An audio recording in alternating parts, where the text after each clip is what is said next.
If you walk into a space, you can in fact often not tell it's that element or it's that detail or it's that thing that is making it. It almost doesn't matter what a room looks like. The design is actually imagining who would come and then engineering an experience that addresses the fantasy life of that group of people. Hello, and welcome to USA, your pleasure destination. The club was in Times Square, and so we did this sort of Tokyo meets, Times Square, very Blade Runner. You'd walk in, you'd have sort of like the perfect person a la Disney telling you, come in, welcome to the club. It's all like a spoof of the 80s. The main bar was like a kiosk of just porn. And it was just sort of playing off of what Times Square was and what it still should be. We said like, oh, we're gonna be in Chinatown, so let's do something a bit Chinese. Oh, let's think we are in Shanghai in this 1920s, and there's a really dodgy whore little club where the expats go, and something like this. The idea of area was to have a place that had movable walls, and the entire environment would be different every time you went there. And to be really obsessive about curating these monthly themes. They would have themes like confinement, and the house drag queen named Zed would portray, let's say, Anne Frank confined in the attic. And all the wall hangings and all the displays were related to the confinement theme. When I create a design for a party, I do create a narrative. Like one of my favorite parties I've ever done was because I was up late one night drinking espresso, watching Falco music videos, and I designed the entire thing to mimic Rock Me Amadeus. Instead of Marie Antoinette's boudoir, let's do like a filthy, dirty mess, hot pink mess. Marie Antoinette's been on a bender for the past 3 days. Adam is indeed a real storyteller. He thinks of this whole storyline, how the people should be dressed, the waiters and the staff. What do they do? Which roles do they play?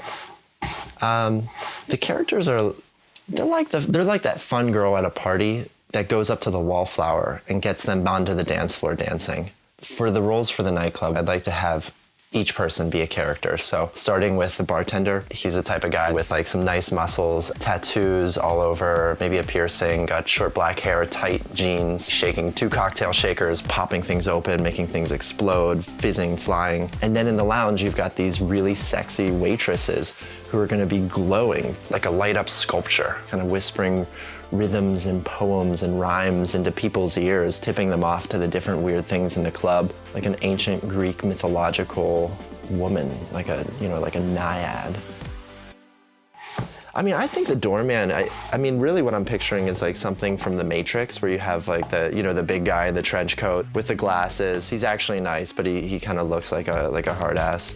I think that's the beauty of him as a character, that there is a bit of a crazy, weird way of looking at things, but that makes it so unexpected. And I think for the people visiting, it will make them smile and it will give them really another experience than they were used to. Like if you think about our demographic of who's gonna be coming, you've got like 30s to 50s design professionals, and we have to get them to roll up their sleeves, take off their shirts, and start dancing with reckless abandon. If we can do that, then I think it would be kind of a success. Again, everything we did in a club was really just to lure the people, and the people were the key. And you needed to have a mixture of people that made the place happen. Fun things happen when you put a bunch of random people together. I want drag queens and supermodels and moguls, movie stars, starving artists, skateboarders, surfers. Straight people and gay people and drag queens and different backgrounds and classes all together, and that's what makes it interesting. I don't want to hang out with a bunch of anything. I mean, some guys might think different than me, but who wants to hang out with a bunch of models? That felt weird to say. As a door person, you're a creator of the space, so basically you have to have a bit of everything. 90% of the bodies in a place are being selected at the door. No, you're not shaved. There's no way in a million years you're gonna get in. It doesn't matter if you're not shaved. Listen, just go home. designing like yourself before you go. What kind of look can you wear to get past the door? Like what can you do to get in? What do you do during the day? If not, oh, I'm thinking about what I'm gonna wear tonight. Yeah, you had to dress funky, you had to like have personality, individuality, and you come to the door, you're like, my God, he has feather in his hat and wearing white suit, and then you get in. It was about really encouraging people that came to really make an effort, to really participate, you know, to be flamboyant or to be, you know, imaginative. If you know you want to go out, don't look like a slob. Like, don't wear your Ugg boots and sweat shorts. Don't wear that. Of course, the crowd that will be in the club, fashion will be important, but that means that also for the bar staff and the waiters and the hostesses, it is this lady serving the beer, and what is she wearing? It adds up to the entire experience. I'm working right now with Adam, and Adam is designing the roles. I'm working on costumes for the Blue Zone, which is the cool down zone. It's for our dreamy waitress. I did not make that up. In my mind, it's kind of a ethereal, graceful woman. I think it would be a mixture of Liv Tyler and Lord of the Rings. The overall theme for the club is changing perspectives, and one of the big design elements is origami. So what I'm doing is just basically translating that and kind of channeling what that means to me into these garments. It's been a lot of trial and error with the origami, experimenting with how the origami will work with the anatomy of the body. Michelle is really experimenting in what can you do with the textile, how can you create new shapes, new silhouettes, and surprise you in that way, give a total new look at fashion. After kind of defining the shapes that I wanted in the paper, I translated that into the garments.